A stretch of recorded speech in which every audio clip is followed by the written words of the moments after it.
Hello, hello. Welcome to The Play That Changed My Life, a podcast brought to you by Harbinger Theatre and OSM Studios, and just a ridiculous excuse for me to get more theater in my life, like I need it. I do need it. And today, it's my birthday. So it's a ridiculous excuse to bring three beautiful, insanely talented, strong women on this debate eve into my life. That's right. Yeah. We had three women the night that we recorded a podcast the day that Kamala was nominated. So cool. Yeah, good luck. Starting a trend. With me right here is Carol Anne Manzer, who we just met minutes ago, who is appearing in Classic Theater Guild's Lovesick. Hello, Carol Anne. Hi, how's it going? It's going great. Yeah, let's kick it off. And Angelique Powell, local legend, who is with Troy Foundry Theatre, and they have a half-baked festival coming up. Mm-hmm. We're going to hear all about that. Hello, Angelique. Hi, Patrick. Happy birthday. Oh, thank you. So fun. Emily Curro. Hi. The first two-timer on The Play That Where's Changed My Life. Yes, the jacket. The Five Timers Club. Yes, welcome back. Thank you. And you deserve it for Troy Foundry Theatre has a half-baked festival coming up with 15 different plays on however many nights, and we're going to get all into that. And Emily is, I don't know, actually I brought her on so I could figure out how to do the Capital Region Festival of Theater. I have so all the I'm getting all hints. the curator notes on that. Welcome everyone. Thank you. Yeah, and I thought I'd kick it off today with some big news in the arts sector.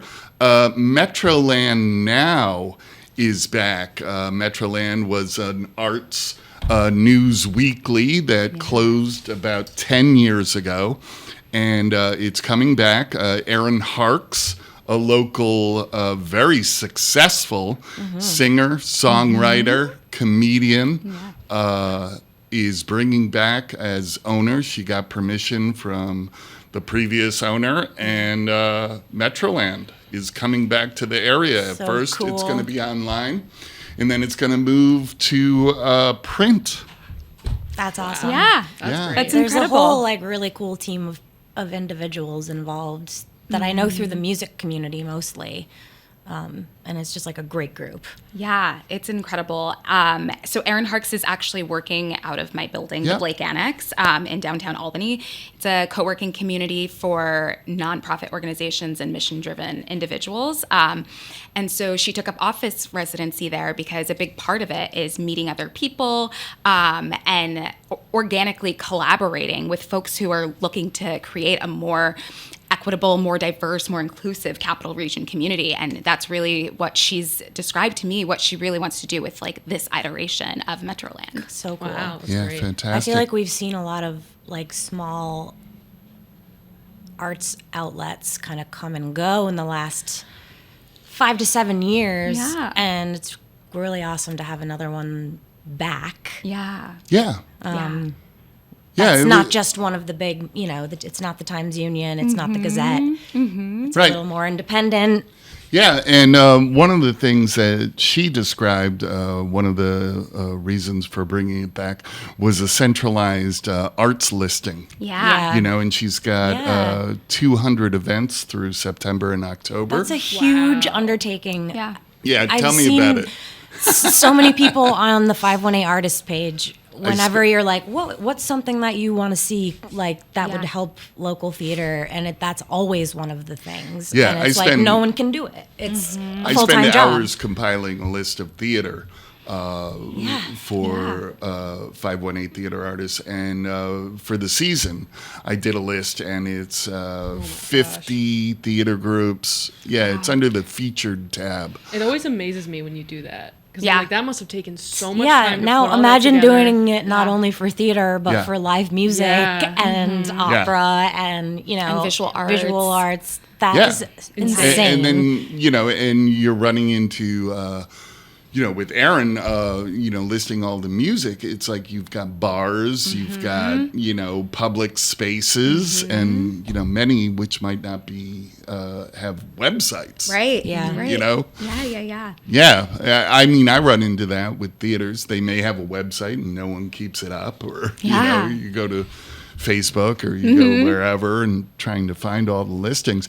So yeah, definitely good news coming back. All the best wishes, Aaron.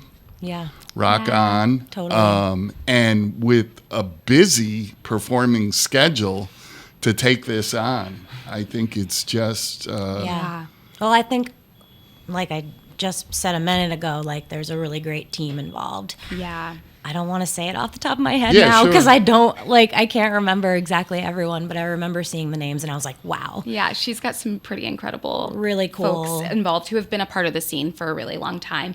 And the other thing that she's being really smart about is like reaching across different types of art mediums to get folks involved to help, for sure. make sure that she's aware about what's happening out there. But I think what a great answer to like folks who are like, well, what is there to do in Albany? I feel like as an artist, I'm like, are you kidding me? Here to go. What's there not to do? Right. Right. And, being involved in the theater and trying to build the Capital Region Festival of Theater, it's just like, you come across things that you're like, are you kidding me? Yeah. Do you know there's a blacklight theater in Rotterdam? Oh my gosh. I think I did know that, actually. Didn't know that. It's the Eidolon Blacklight Theater, and he actually takes students in. Cool. And I'm like, what? And I looked up Blacklight Theater and what it is as far as the discipline, and I was like, well, good for you. So cool. Yeah. Who knew? Yeah. Let's all go. Yeah. There's embarrassment of riches in the Capital Region as far as that's concerned. Right? And, you show up, and Chris and I went to, we found a couple of new places in the past 6 months or so. Rensselaerville. We went out.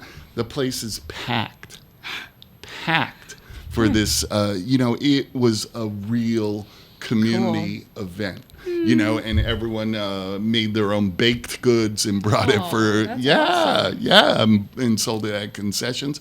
But the whole town was, I mean, I'm sure the town's bigger than 100 people. But, it was. It felt that way. Yeah. And it was diverse. Yeah. And it was a crazy farce, one of those like, what? Someone broke out of prison, Yeah. whatever. But yeah, it's so much fun discovering new things, and it's available every weekend in the Capital Region. Hopefully, Metroland is going to be another tool. Yeah, totally. Excellent. So, as far as how do you find out about what media do you use? As far as finding out where theaters are and Yeah. stuff, mostly Facebook. Yeah? I also I talk to people in the theater community. They'll post a lot on Facebook about a show that they're going to, or I also like to research theaters sometimes to see like what auditions are going up, or what plays are happening that I might be interested in going to see. Like I know that a few months ago, it was either Schenectady Civic or Albany Civic, they did August Osage County. Schenectady Civic. And that's one of my favorite plays. And it's just like, it's so taste. cool that, it's just so cool that theaters around here can put on shows like that at that big of a scale, Yeah, it's been a long time coming. Yeah, I know. It took 15 years for that play to show up. And then, like last week or 2 weeks ago, it was at Valatia Community Theater. I saw that. Yeah. It's like it took 15 years to get here. Do it. And now the second production has come up. How did you find Classic Theater Guild? So I'm a part of an email chain that, you get audition notices. Yeah. Cap Disc? And, Cap Disc. Cap Disc. Yep. Classic. And, I've been on Cap Discs for like 20 years. Yeah. Again, a Capital Region Yeah. resource that, Uh-huh. It's great. I mean, I Yeah. think it's great for, awesome. especially for, kids too, because they post a lot of Yep. youth theater things, and I think that's great for kids to get involved. But I saw an audition notice come through, and it was for a Steve Martin play, and I was like, oh, this sounds interesting. And I went and I auditioned, and I got a part, and I did the show, and it was great. It was called Picasso at the Le Pen Agile. Very funny show. And then I saw that they were putting on Lovesick, which Lovesick is one of my favorite shows too. I went and saw it when I was in college, and Where did you go to college? I went to SUNY Oneonta. And where did you see the play? Was it at It was on at school? the school, yeah. The students performed in it, which was amazing because it's a lot of the scenes are very mature emotionally. And it was interesting to see how well, 19, 20-year-old kids can play, very mature relationship problems. Yeah, that's a beautiful thing about college is that you end Yeah. up playing. There's a lot of risk-taking. 80-year-olds. Hopefully. Yeah. Yeah. You know what I like, mean? You'd never do that anywhere else. I was 18 Yeah. years old. One of my first scenes at acting school was George in Who's Afraid of Virginia my Woolf. God. Yeah, I was 18 years old. And I was like, I'm going to research this. I'm going to have a couple of That's scotches. so funny. That's hilarious. Yeah. That's awesome. Do you guys know Lovesick?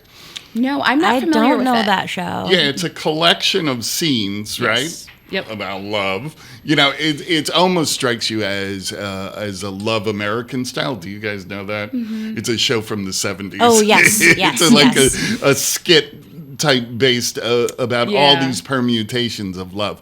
But it's by the guy John Cariani, who wrote Almost Maine. I was just going to say, sounds like Almost Maine. Yeah, That's so funny. It's Almost Maine, but grown up. Yeah. Gotcha. Almost Maine, to me, Less has innocent. kind of a twee feeling to it. Yeah. It's kind of cute. Yeah. It's charming. Yeah. Yeah, and Lovesick is sort of, More mature, I Yeah. feel like. Interesting. moved on. Cool. Yeah, with I don't know if it's got an edge, but yeah. It does in certain places. There are definitely a couple scenes in the show that are very emotional. The rest of the show is funny and lighthearted with an undertone of seriousness. But then there are a couple places in the show where you're like, oh, this is real. Like this actually happens to people. This actually happens to couples. Yeah. And I think it's a very good representation of the complexities of what love is and relationships and trying to navigate different struggles with each other. When was it written? Is it? I don't know, Older? but they come out with new additions to the show, so that we're doing the 2023 edition. Gotcha. Oh, So it's okay. a little bit more updated. Cool. Okay. So I'm not sure when it was written. I don't think it's that old. I think it's It's within like the past 5 2017 years. maybe, Yeah? something like Okay. that. I think. Cool. I saw it a couple of years ago up in Bennington. Walloomsac Theater Whoa. Company did it. Yeah, Okay. Vinny Wow. Tatros. Yeah, I know. I'm mispronouncing it. Don't be too impressed. I'm sure I'm mispronouncing it. It's no wow. Wow.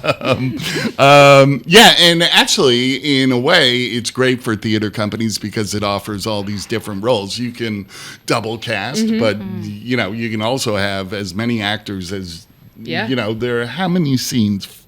So there's 10? going to be 11 scenes in the show. Yeah, so Cool. Yep. it could be up to 22 Yep. actors. Could be up to Yeah. 10 or 11 women, 10 or 11 men. But the show is double casted a little bit, so we do have a very large cast. Yeah. But still, it's You it's can, good. it offers you that freedom, though. It's also good for people. The show is good for people who are just getting into acting. They don't have, if they do one scene, they don't have a whole Yeah. play of lines to memorize. Cool. So it's Nice. yeah. I was just going to ask about the play. Are they all heterosexual I was relationships? going to ask or the is- same thing. So Get out of my brain. Happy by visibility. That's why. Yeah, that's why I was like, when was it written? So there When was there it are two updated? scenes with homosexual couples.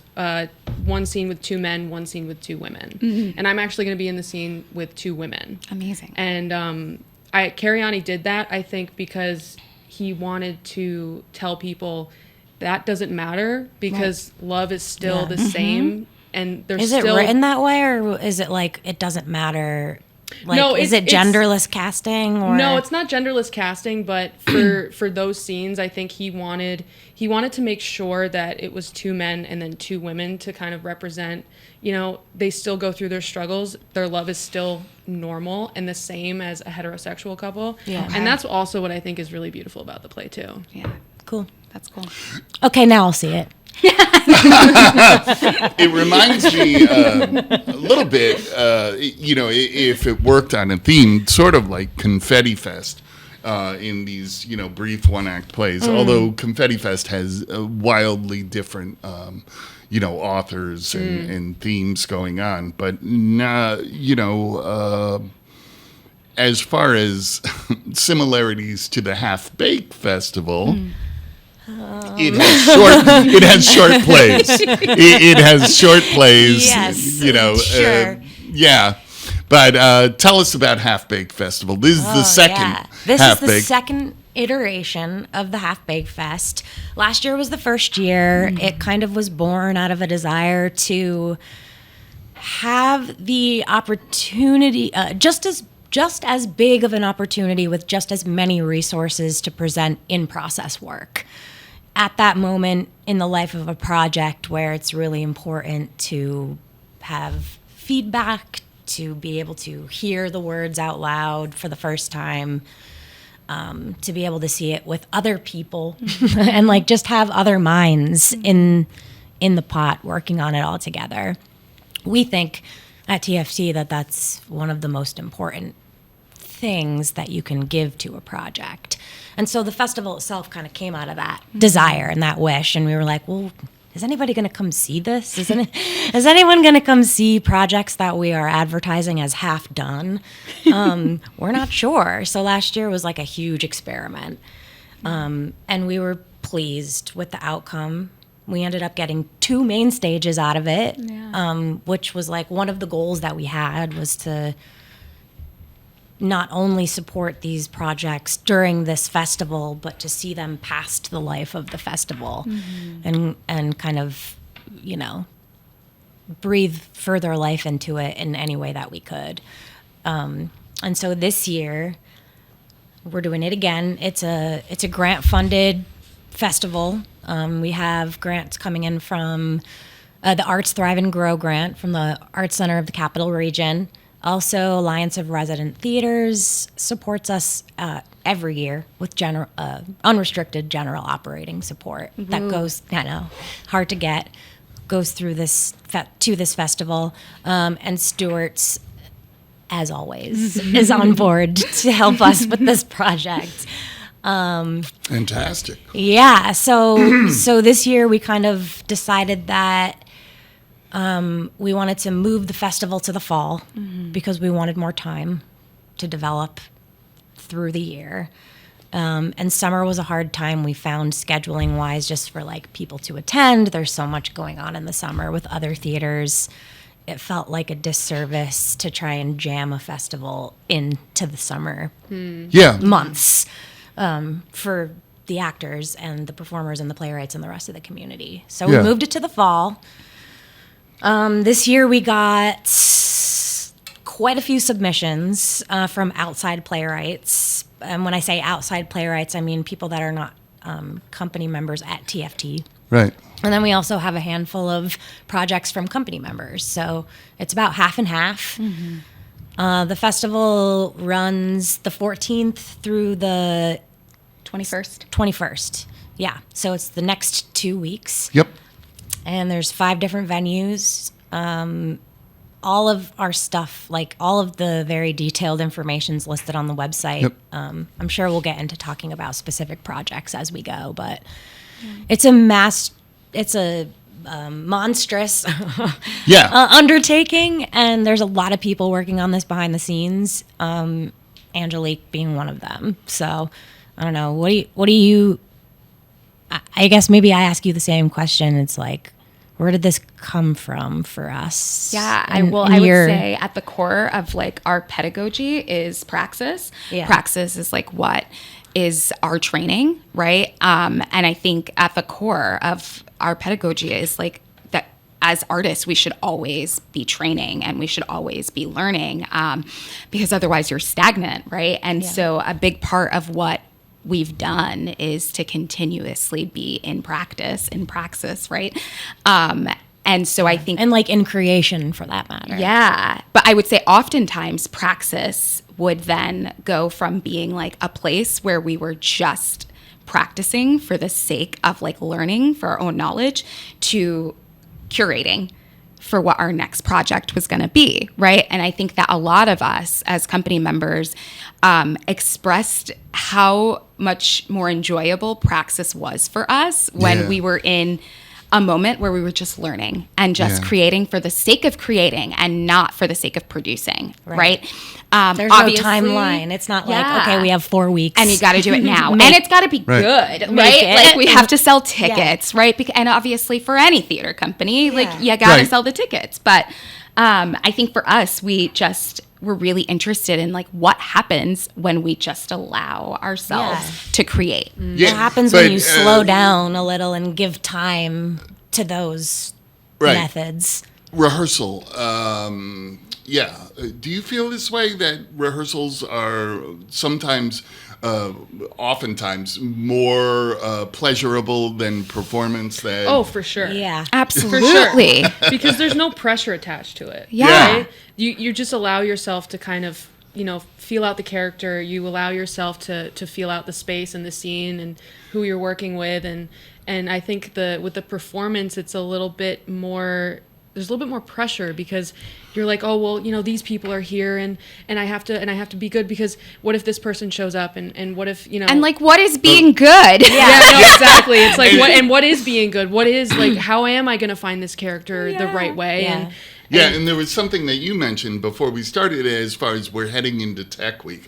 And everyone feels like, I guess technically we're in Tech Week right now. And I'm like, hey. But with the festival, you've set that up so that you have the joy of creating. Yes. But you're also like, there are going to be people here.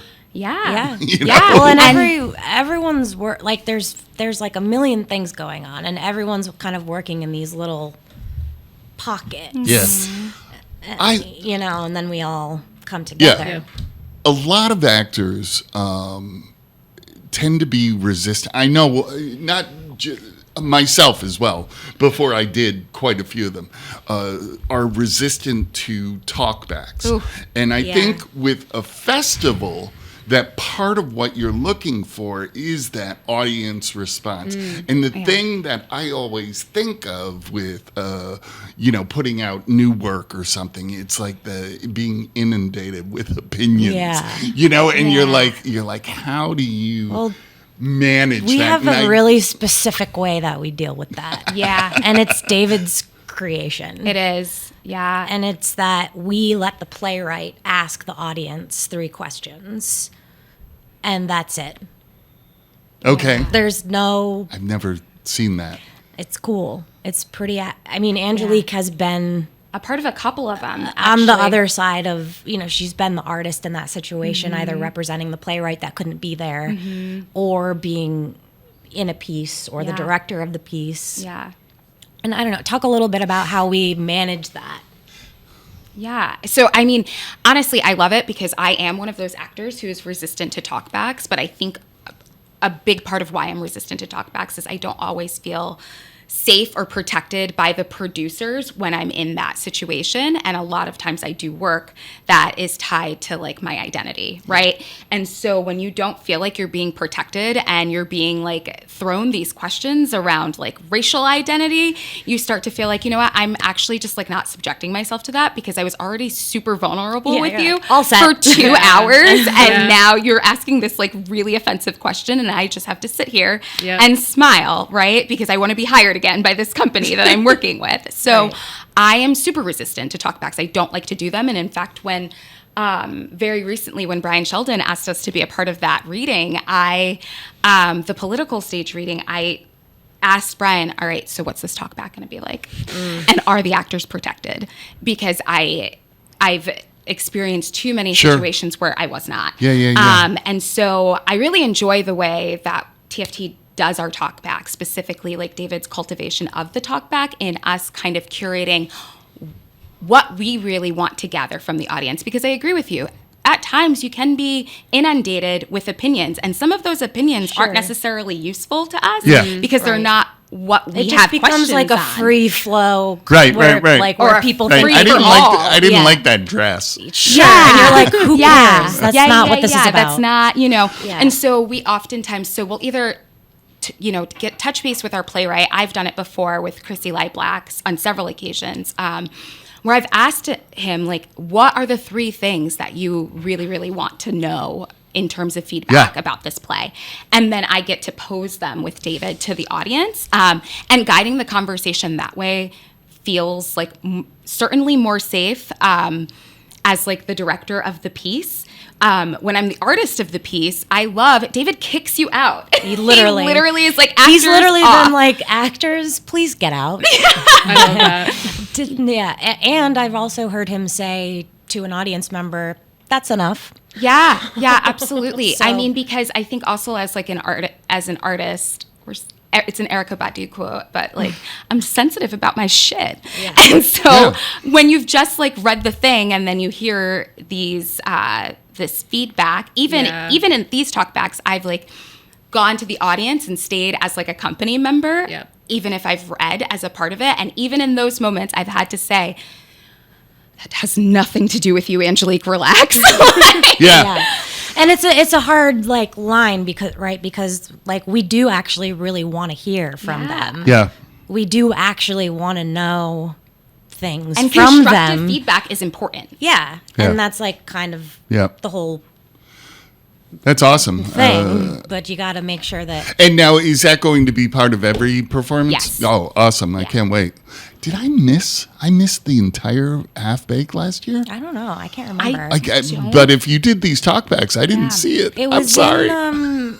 Yeah. Oh my gosh! Don't you dare apologize. Yeah, you're the only reason I know what's happening in this region. There must have been. I must have been doing a play. July or it was June. It was June. It was late June last year. It was sounds a tough like time. Dig. There was also tons of stuff going on. Yeah, we were doing Dig. You were deep in Dig at that moment. I did.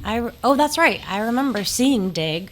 Wait, is that the one that Laura was in? Yeah. Yes, I saw that. Yeah.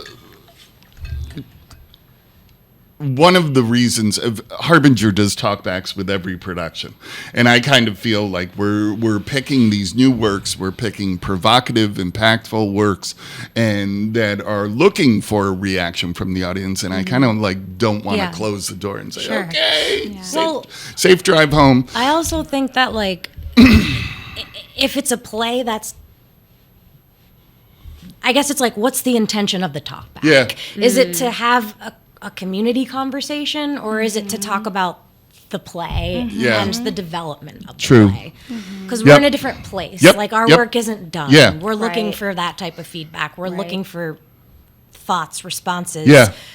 Because we're still going to make changes. We're more of enhancing the experience. And I did Doubt in with Berkshire Actors Theatre. It only lasted a couple of shows, but it was in Pittsfield, and I wasn't driving at the time, but I would look up, what's going on in the Berkshires, and I was biking to Lenox, and I biked to Chester to see. Oh, that's far. Yeah. Wow. To see Animals Out of Paper by Rajiv Joseph. That's a far bike ride. Yeah, but I'd never seen the play. I'd never been to Chester. And, also, it's like I really didn't know how far it was. so that's a far car ride. Yeah, it was like, and there was an artistic director there, Bayam Byam Stevens. Yeah, Stevens. He's retired now. Yeah. And he held a talk back that was like a class. It was incredible, like, right? I learned so much from watching his talk backs. He would ask, okay, so what do you see on stage? What are you seeing? Yeah. What do you first notice about? And he would talk. He would walk the audience through the experience of the play. Yeah. I feel like that's how a talkback should be done. Not, oh, I didn't like what you wore in that scene, or I didn't like how you. It's like, I understand. Well, because they're not the experts, right? Right. We are. I know. But it's like you can't criticize somebody who was just, very emotionally vulnerable with you, because it's vulnerable to get up on stage. We all know that. Yeah. And so to sit there and then criticize somebody, it's like, do you have anything to talk about the play itself, or are you just gonna talk about what this person did wrong in your eyes? Or however they're, you remind me of this. Reminded me of some family experience, or and they try into people who try and codify what they've seen by putting it in a box, and it's like this is sort of whatever, and they come up with a TV reference. Yep.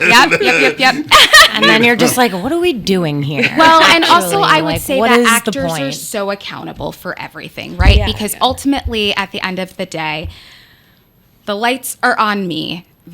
Clothing is on me. And so, I am accountable for every choice that has been made to that audience member, right? Unless it's somebody who knows the theater or someone who's, more skilled, the experts, right?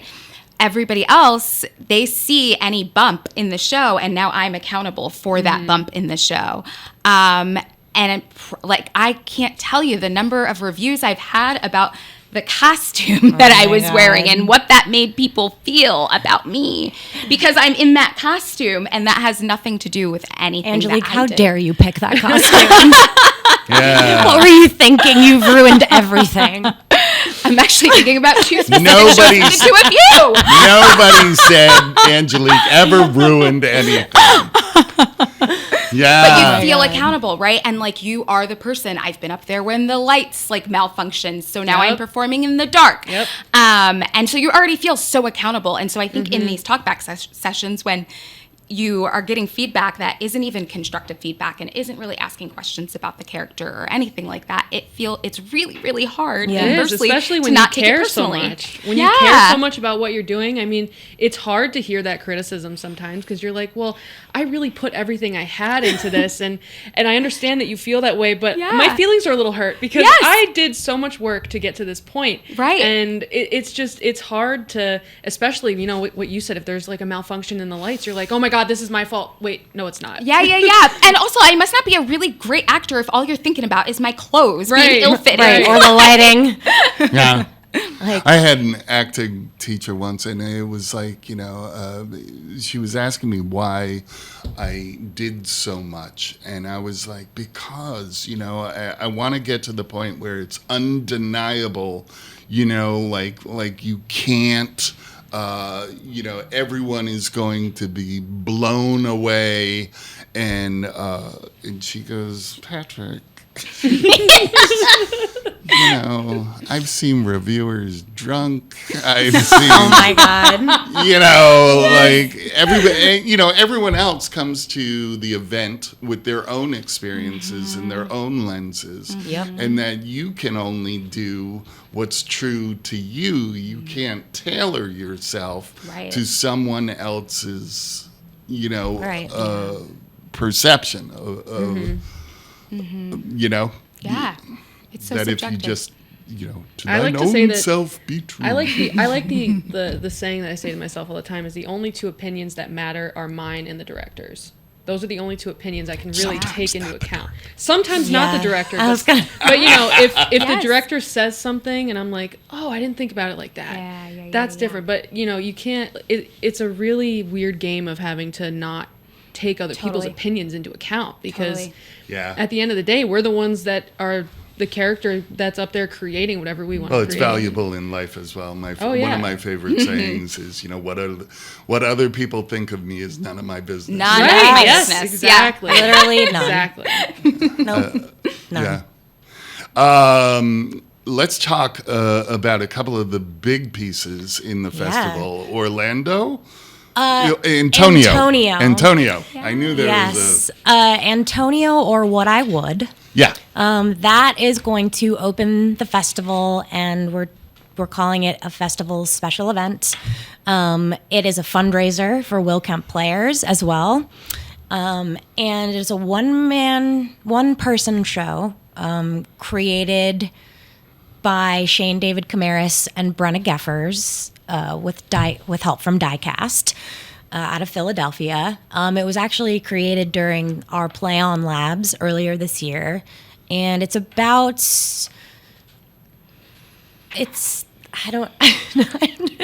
I always hate giving these little descriptions because it's like about so much more than that. But it's about the character of Antonio as being one of Shakespeare's greatest queer characters. Antonio from Twelfth Night. Yes. And Shane David Camaris is the one person performing this piece. And they kind of go through their experience with being in the show and playing the character and having all of these thoughts and questions and revelations about the sexuality of that character and themselves. And it's a really beautiful, beautiful piece.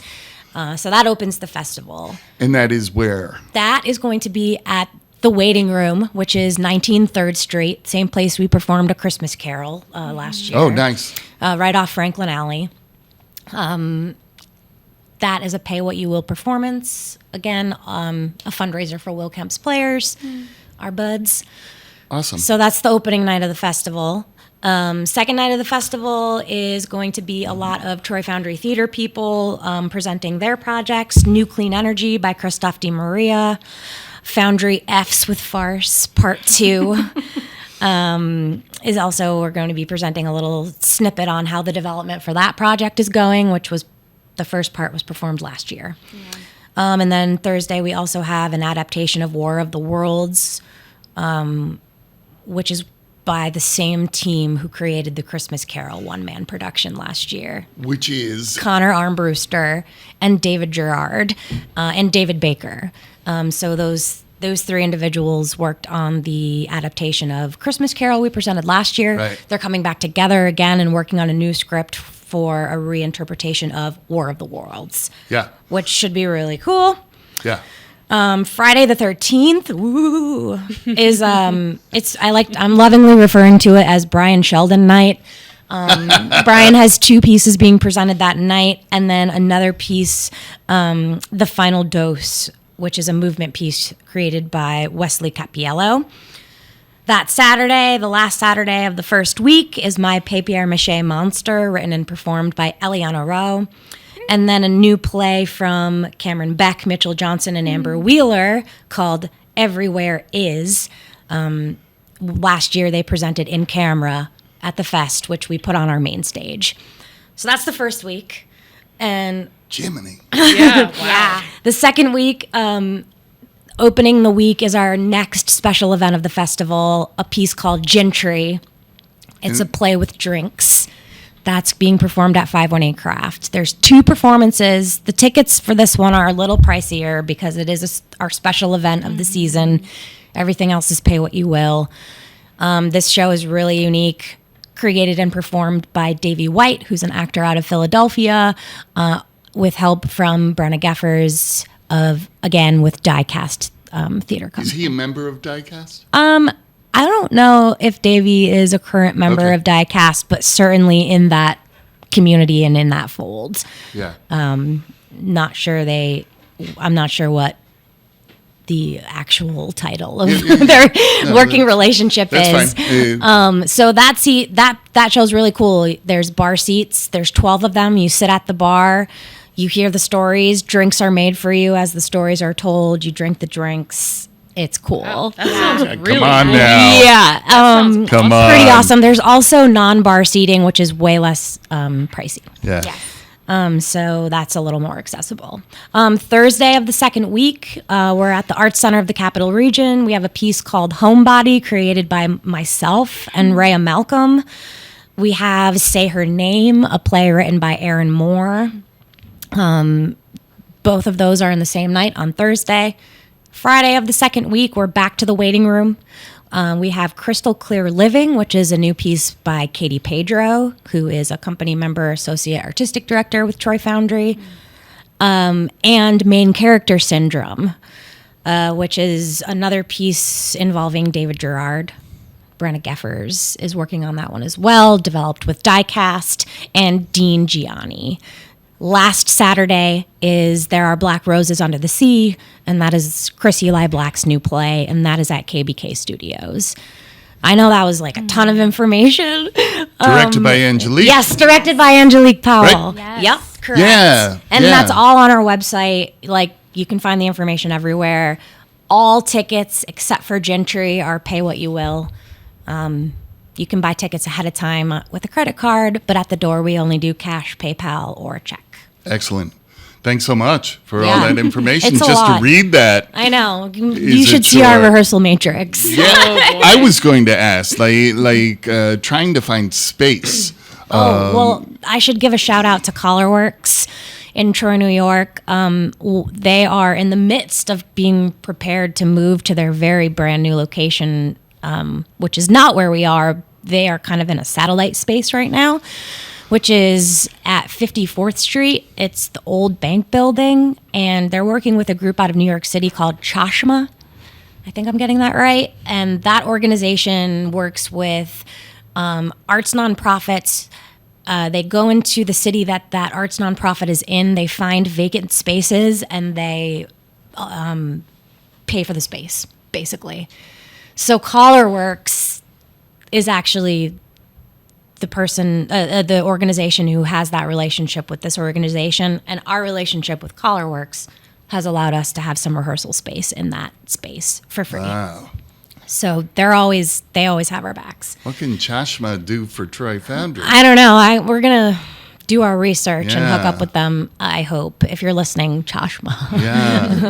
That sounds like a beautiful. It's pretty cool. That sounds like kismet. It's amazing. Because, I live next door to St. Rose, and we were the last production in the St. Rose Theater. It took me like 25 years to get into that theater, and we closed the place, man. Yeah. But the city How of Albany. special is that, though? You got to do it. Yeah, it's special. It's very sad, but, you got to It's say a that you good were the story. last play that went up in there. Yeah, Mm-hmm. yeah, it's a side note or a footnote. I don't know, but it's like I heard that building is haunted. Is that true? Probably. Every play has voices in it. I don't know. There's other there's other locations that we're rehearsing to. We rehearse a lot out of the waiting room at 19 3rd Street. We have a great relationship with the owner of that building, Bob Bedard. Nice. And Russell Sage, we're always utilizing their spaces as well. They're always really supportive. But the big one this year has been the bank building with Collarworks. Great. And we're performing out of there as well. Awesome. So that's New one of our space. venues. It is a new space. Yeah. We've tried to get in there a couple times, but while it was prohibitively expensive when it wasn't coming through this org. So I think Troy Foundry has introduced me to, I don't know, probably like 10 different spaces. Me too. I mean, me too, man. I can't tell you how many weird keys I have where I'm like, what does this go to? I don't know, but it's something in Troy. Some crazy space. People are like, how did you get in here? Like, The keys to There's the a city. play in that. literally. David too. Like, I don't know. It's honestly, it's one of the coolest things about what I do. Yeah. Is finding That's awesome. places. I'm glad I'm glad you're still standing. I mean, barely. My ankles aren't great. But Yeah, because I'm working on Harbinger's 25 season. Yes. We have no home, and working on all the different spaces to challenge, to say the least. yeah, and some places we find and we're in and out, and some places end up becoming a little more Yeah, homie. They're a little bit longer in longevity. That's excellent.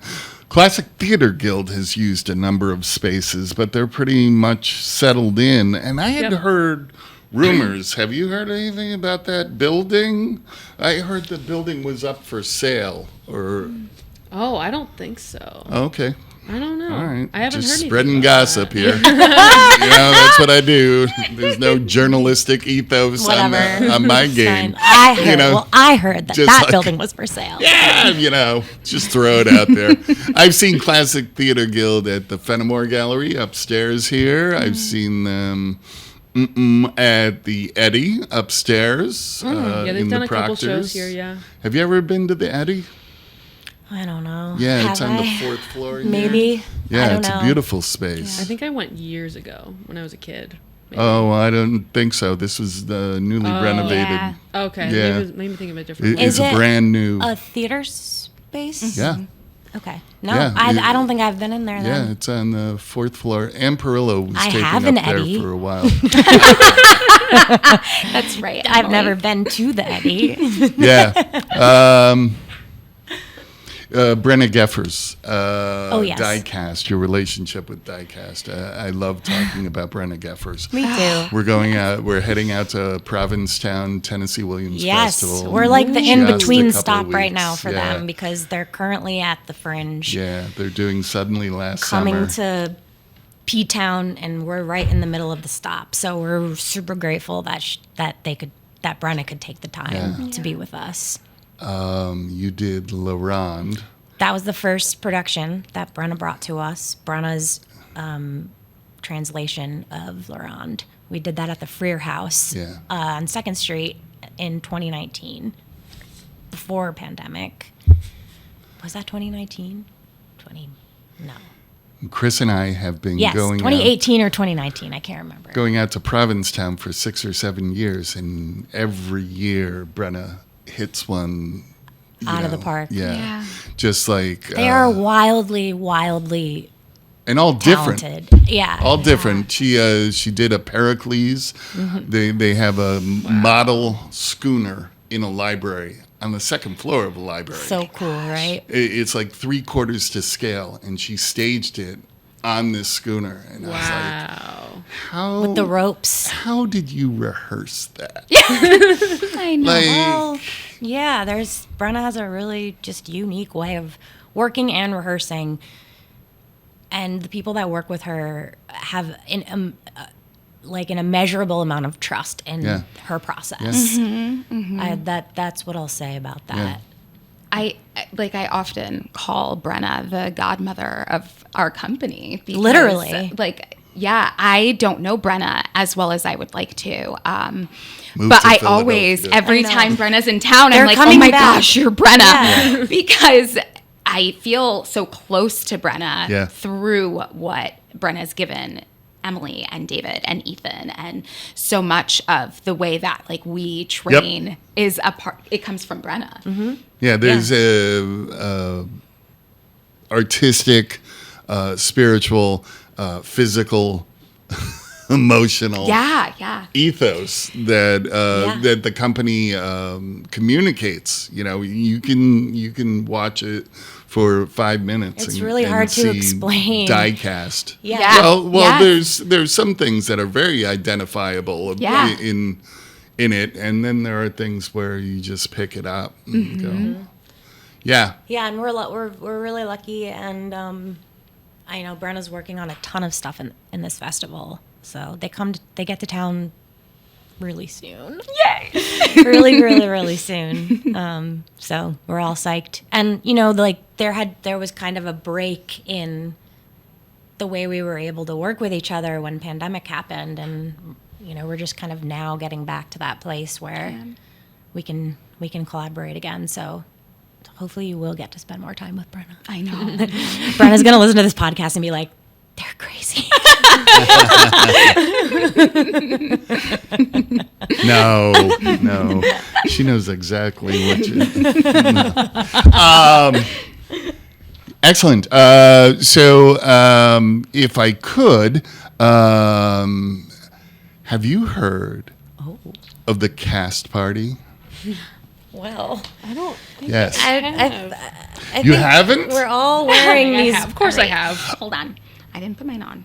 Oh, no. That's okay. So So I've always thought, because we have 50 groups and all of this going on, there are some people who don't realize how much is going on in the capital region, and it would be foolish of us not to tell everyone that we are. I can't think. It must be unrivaled in the country, the amount of theater interest, participation, and activity that goes on a weekly basis for a community of our size. And I say that, which is not to minimize it. I mean, we're almost 1 million strong. Yeah. But, so I always thought that a theater festival was necessary. And a theater festival that your company is doing, what you just listed is phenomenal, on a company level. But I wanted to reach from Fort Salem to Ghent. Yeah, totally. We're so psyched about it. You're going to catch me later, and I'm going to tell you that I don't have my ticket yet. But I will be there. We have it planned. It's in our calendar. TFT will be represented. Get your tickets. Get your tickets. Everyone get your tickets. Everyone get your tickets. And if you are a company, please buy tickets for those who may not be able to afford it. Gift your tickets. Buy tickets and then raffle them off to your audience. That's a great idea. I didn't even think about that. We should do that. Yeah, I had someone approach me the other day, and she was like, I'm still looking for work. And I was like, got you. No problem. Yep. And it is a show to sell out Cohoes Music Hall, which is where the cast party is going to be. Is a show of force to other investors to say, like, look who we are, and this is how much we care about the Capital Region Theater and what it's given to us, the opportunities that it affords us, others, what we love supporting. And there's going to be food from Cohoes Eateries, Smith's, Anthony's. There's going to be a cash bar. There's going to be performances. I don't know if you've seen. Owen just sent out a invitation for submissions. If you'd like to perform, if you'd like to bring a monologue, a song, an act. Like cabaret style type. Yeah. Love. Cool. Yeah, whatever you would like to do. And, we can't accommodate everyone. Hopefully, we have that terrible choices that Owen has to make, not me, in crafting, an hour and a half of entertainment. But, I think it's just what we're building is a 4-day festival in June of 2025, from June 12th through June 15th, which will start off with a mixer at Lark Hall. And then Friday, we're doing a senior day at Sand Lake Center for the Arts. It's going to have seniors doing one-act plays, doing improv, doing stand-up, covering senior issues. As far as transportation or, accessibility, or there's also this idea of seniors performing in musicals with books in hand, regardless of age, doing Guys and Dolls for 70-year-olds. So sweet. I love it. And Saturday is a big day. Fort Salem, the Rep, SLOC in Schenectady, and Sage in Troy are all holding all-day events from 10 a.m. to 10 p.m., featuring one-acts, featuring performances, featuring breakfast buffets, featuring round tables, workshops, classes, and then Sunday we're all going to gather Sunday the 15th at the UAlbany Student Center and have a huge day with 20 events and hopefully, get 1,000 people. How do we there. get in this festival? What if we want to perform? Yeah. Or submit? Please. How does that happen? Yeah, how that's going to happen. We're meeting all the curators of those separate locations, which is Maggie Mancinelli Cahill, Kyle West from Fort Salem, Aaliyah Peel at Sage, myself at UAlbany, and I'll be recruiting others, and Michaela Torres at SLOC.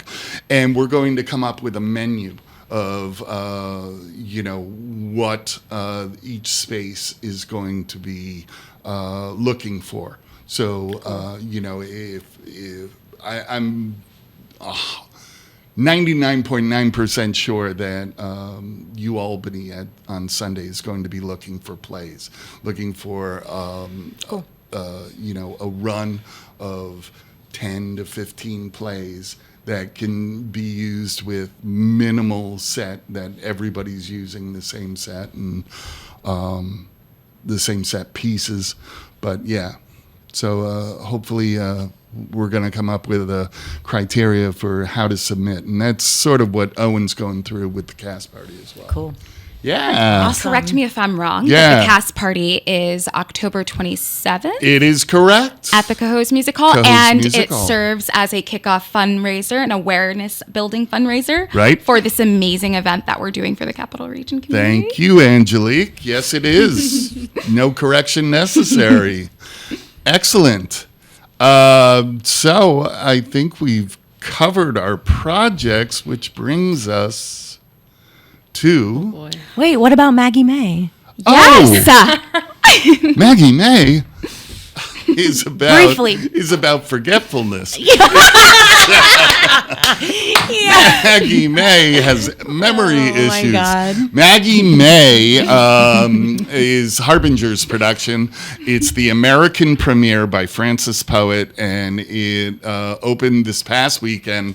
It is a play about a woman who has been diagnosed with Alzheimer's, and it's her first year with Alzheimer's, and her dealing with it, and her family's reactions, and living with Alzheimer's.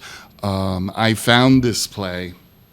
My mother died with Alzheimer's and dementia in April of 2022, and as part of her bequest, I went to London for the first time, and I found this play in a Waterstones bookstore, and I just picked up like 4 or 5 plays, and I read the back of this one and immediately read it, and it gave me such an affirming feeling of peace and comfort, and because it was all about living, it was all about being with your loved one. It was about changing, and how your relationships change necessarily with age. But with Alzheimer's, you have to adjust your relationship with your loved one. And there were times when my mother, for the number of years, my mother did not address me by name. Yeah. So hard. We went through this with my grandmother too, and it was just to be a child also and experience that is like Right. very confusing. Yeah. Yeah. It's Yeah. devastating. But I always felt, welcomed. I always felt that she knew me. Yeah. We always had conversations. It wasn't like I was a stranger to her. Yeah. And it may be different for others. I'm not sure. This was my experience. But I loved this play for that. And it was different than the way that I've seen Alzheimer's portrayed. And, and so I pursued it. And we dealt with the playwright's representation, got the rights to it. And when I found out, we got the American rights, the premiere, and I was like, meant to be. Are you sure? Kismet. Are you Me? sure? Let me tell you again what Albany Civic Theater is. But I'm just very proud, and the production is amazing. Melissa Putterman Hoffman, Gary Maggio, Robin Leary, Ben Amy, and Ashley Schuliger are fantastic. And I was like looking at it, and Melissa, Gary, Robin, myself, Chris, we all have 45 years of stage experience. Mm-hmm. And you're like, there's some Malcolm Gladwell, mastery going on that is just amazing that this, and Chris had other choices in casting. Yeah. It's incredible. Yeah. Congratulations to you all. But something else I want to congratulate you on. I open up Facebook on a rare occasion that I'm opening it up, and 518 Theater Artist pops up right there.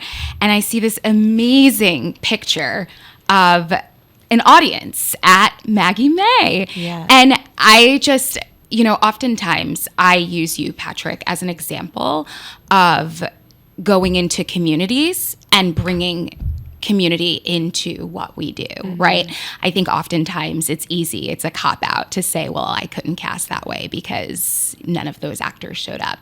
Well, those actors, no matter what community they're from, aren't going to show up if they don't feel like they're welcome there, right? But Patrick, I've often said to other people, like, well, this is what Patrick White does. And Patrick comes not only by coming to everything and supporting everything, you've created buy-in and trust by so many different communities. And I wept when I saw the picture because I haven't seen an audience that diverse outside of Black theater troupe, right? And so it was so beautiful to see so many different people from so many different walks of life. That was a play that wasn't necessarily about their experience, right? Yeah. It's young and old and every color of the rainbow. And I just want to say congratulations for creating that space for people, Patrick. Oh, Angelique, thank you so much.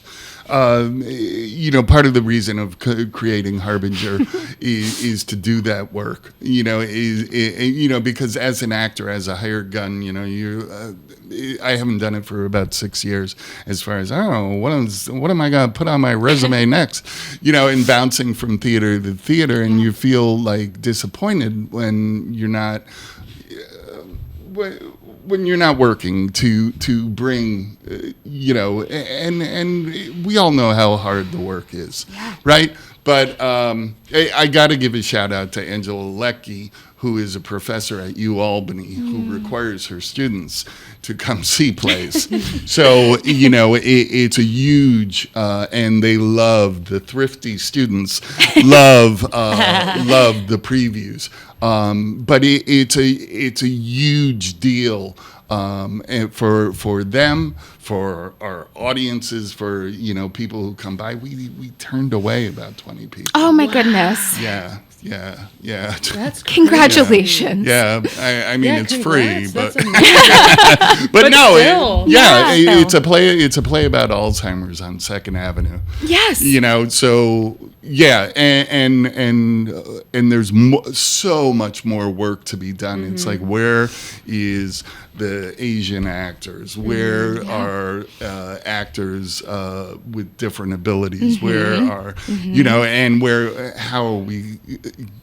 How many theaters have access issues? Yeah. And so there is still a lot of work to be done, but I can feel that they are going to show up, because just in the past year alone, I've been able to form some amazing friendships with people that are in the theater community, and I've met so many great people that have really impacted me in my life, and just the sense of community in this area is insane. It was like unlike anything that I could have ever expected, and you are largely to thank for that, mostly to thank for that, really. But for example, I take classes with Blue Horse Repertory Company. Excellent. And we're just one big family who just get together once a week and do scenes and put on a show once in a while.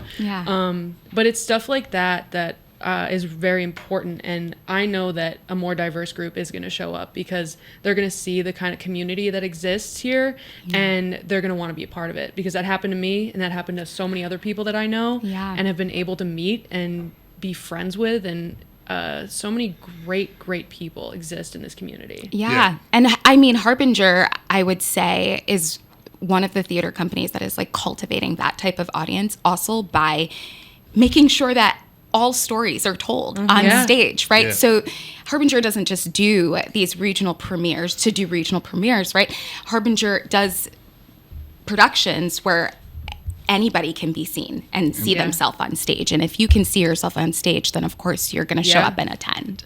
We've had 85 different actors in our 14 productions. That is insane. Wow. In 3 years. That is crazy. We're not 3 years old yet. Oh my God. And we don't do it on purpose. It's not like it's not like someone walked in. Oh, sorry, you've worked with us.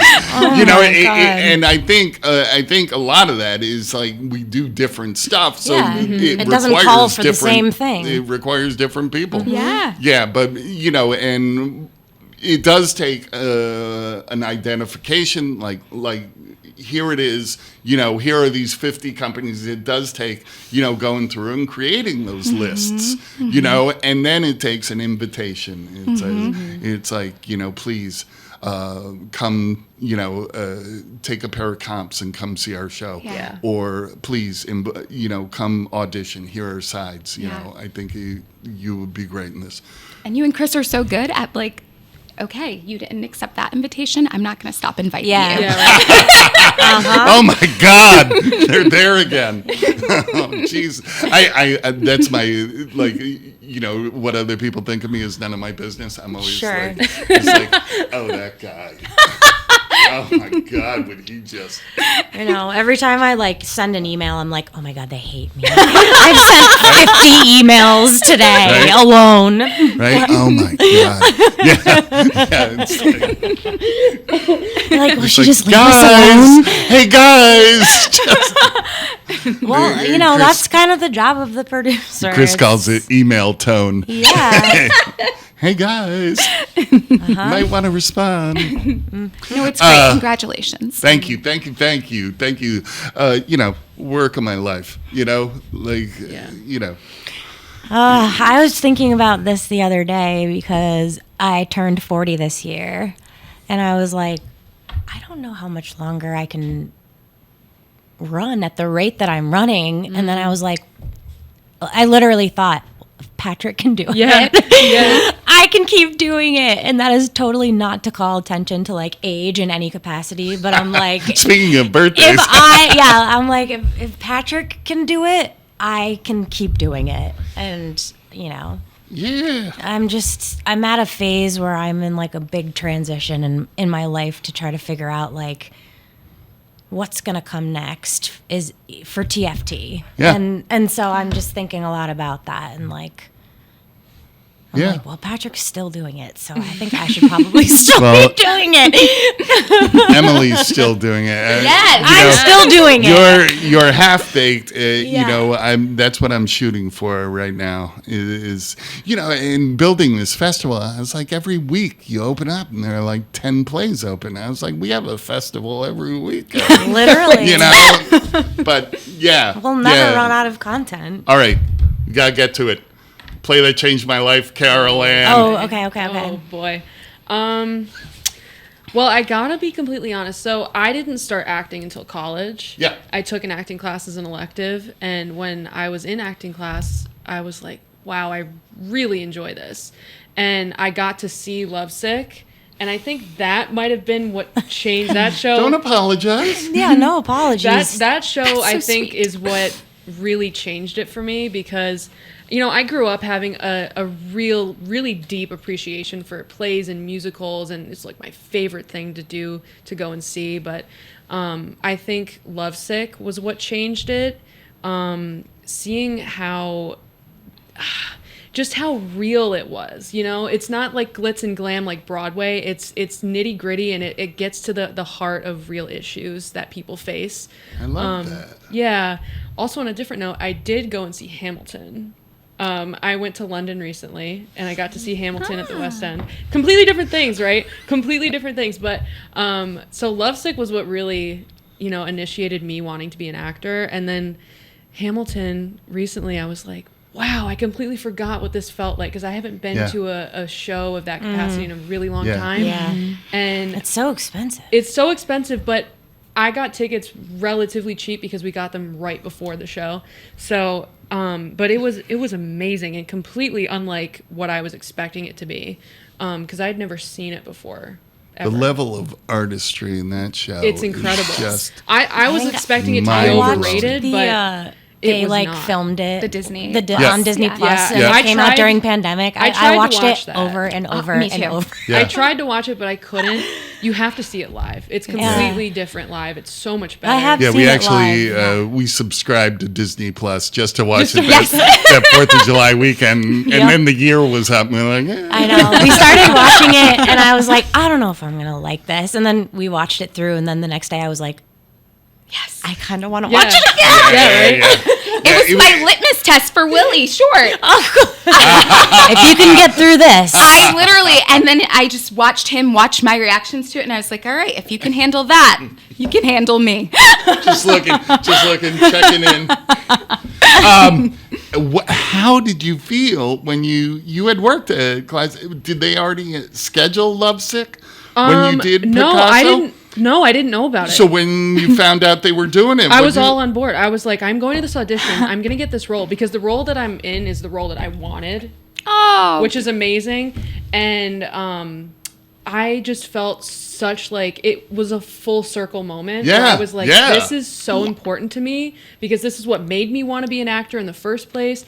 And I'm so excited for this show. Yeah. And I'm over the moon for it. Yeah, it's like when things like that come along, you hear them, like August Osage County or something, and you're like, literally. Yeah. Whoa. I saw that they were doing Lovesick, and I was like, okay, well, I know what I'm doing this day and this day for auditions. I know that I'm gonna go to that, you know? I'm so happy for you. Yeah, thank you. Yeah. I'm very excited. Hold on to that feeling. Yes, Yeah. I know. It's another beautiful thing in Capital Region Theater is like making dreams come true. Like, you know, I had this feeling that this play, and then it's like, oh, there it is. There it is. It's happening at a company Awesome. that I just did a show with. And I got the part I want. Yeah, I know. When the director called me, I was like, are you for real? Like, really?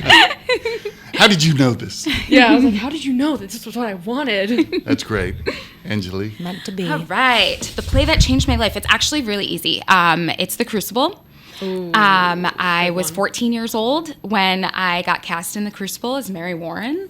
And we were in Tech Week. Happy Tech. And I already knew I had done a few plays in theater before this particular show. But in the midst of this like dress rehearsal, we're in the courtroom scene, and something happened to me that had never happened to me before, where I dropped into the scene. And I know what that feeling is now, like having performed as much as I do now. But as a 14-year-old kid, it felt like somebody else had taken over my body, and I was Mary Warren. Scary. And like these people around me are no longer my 14, 15, 16-year-old friends. Like, that's John Proctor, and he is yelling at me, and I burst into tears on stage, which was extremely fitting for the moment for Mary Warren. And we get backstage, and all of these older kids who are about to like apply for Tish and this and that are like, how did you do that? And I literally looked at everybody and go, I don't know. I don't know. That's like the moment you discover that you can do magic. it's like really. So this is Shaker High School? Nope, this was when I was at Troy High. Oh, okay. I started out at Troy High School. It was incredible. It was incredible, and And this is in a performance. It was in the middle of a dress rehearsal. Yeah. Wow. Yeah. So like we went backstage, and I didn't know what had occurred, and I'm like sitting there, and all of the other older actors are like, oh no, that's special. Like, do you know what that means? And I'm like, no, I don't even know what just happened to me. But then we went back on stage and finished the show, and then each performance, like, I felt stronger and more connected to it and able to, make it, control it at my will a little bit more. But it was the first time that I had this awakening and realization that, like, I had the ability to become somebody else. Can I tell you something? When you did Fires in the Mirror down at the Cultural Center down on South Pearl, is it? Yep. Yeah. Steve Barnes was there. There was an audience of about 10 people, and I was sitting next to him, and you did your monologue like 2 feet away from us. And he comes up to me after and he goes, Angelique Powell, is she like that all the time? Oh my God. Can she just do that? And I was like, yeah, she's like, yeah, you don't know what you're missing. Yeah. High praise. Wow, that's amazing. Thank you. Yeah. Yeah. Emily. I never know how to answer these questions. They all bleed into each other. And I think today I'll talk about, just because we talked about Wham Theater earlier, Sure. I'll talk about Melancholy Play by Sarah Rule. I stage managed that show. It was Wham's first show, I think, maybe. It was at the Black Box Performance Space above the theater in Pittsfield. The Beacon? Yeah, it's where the movie theater is. Yeah, above Beacon. the movie theater. Yep. And I had never seen or heard a play with such poetic language before. And when I saw that, when I first read that play, and then when I first saw it performed, I was like, oh, this is the theater that I want to do. This is poetic language and not text. Yeah. And it had a huge influence on me and the way that I write and the way that I create. So I think that's where I'll go for today. And thanks, Kristen, for hiring me to stage manage that. Yeah. I auditioned for that, and I tell myself the only reason she didn't cast me was because I didn't drive at the time. Let's go with that. So they were like, it was absolutely that. It's no one's business to know how they feel about you. None of your business. None of your business. It was just it was such a magical show, and it was like there's so many elements of it that don't make sense, but they do make sense. And I think it was the very early percolations of how I wanted TFT to be. Yeah. In that way. I can see that. Sarah Rule is just the best thing. Yeah. Lee Strombeck? Yes, Strombeck was in that show. There were many people that I had just met for the first time in that show. Yeah. They hired outside of the Berkshires a bit. Yeah. And it was just magical. Fantastic. All right. Do we have anything else that we want to talk about? As we come to Half look Baked. at the new fall season. Come see Half Lovesick. Baked. Come to Half Baked. Yeah. Lovesick. Maggie Mae. Yes, actually, I should give the dates of when we're opening. Yeah. So we are opening on September 19th at Congregation Beth Israel in Schenectady. So we have performances the 19th, the 21st, and the 22nd. And then the following week, September 26th, 28th, 29th. And the Sunday shows are going to be at 3 p.m. and the Thursday, Saturday shows are going to be at 7:30 p.m. Excellent. Cool. Yep. That's great. We don't have Sunday shows ever, so go see Lovesick on Sunday. Sunday shows are very popular. Yeah, no. DFD just doesn't do Sundays. Yeah, we bounce around, and now ours is a co-production, the first co-production Albany Civic Theater has done. So we're on their schedule, and we have the Sunday matinee at 3, which, there was a subscriber who said, I don't know where I'm going with your company. And I was like, oh, good. I'm glad to hear it. Great. But, there is something nice about changing the space. You always, you want to show them something that they've never seen before. And it's like sometimes it's a building. Yeah, 100%. Yeah. We've brought our audience members into basements, into, old hotels. The Office of Social Security. Yeah. We bring lots of unknowns. Yeah. So speaking of not knowing where you're going to be, come to Half Baked Theater Festival. You can find all of our different performances on www.troyfoundrytheater.org or on our Instagram. .com. Or Troy Foundry Theater on Instagram or Facebook. That's theater spelled R-E. Yes, and Maggie Mae playing 2 more weekends by Francis Poet, American premiere at Albany Civic Theater this Friday, September 13th through Sunday, September 22nd, Friday and Saturdays at 7:30, Sundays at 3, and 518-462-1297, www.albanyscivictheater.org. ER. Thank you very much. Thank you all. This has been a great, memorable birthday. I'll never forget. It's not over yet. Yeah, right. Come on down to McGeary's. Not that anyone's going to see this, but we have been having friend-raisers where we're reaching out to people, inviting them in, telling them about Cast Party, about craft, and trying to raise funds and just talking about theater in the area, because you can never get enough theater in your life, right? True. So, thank you all, and I'll see you in the theater soon.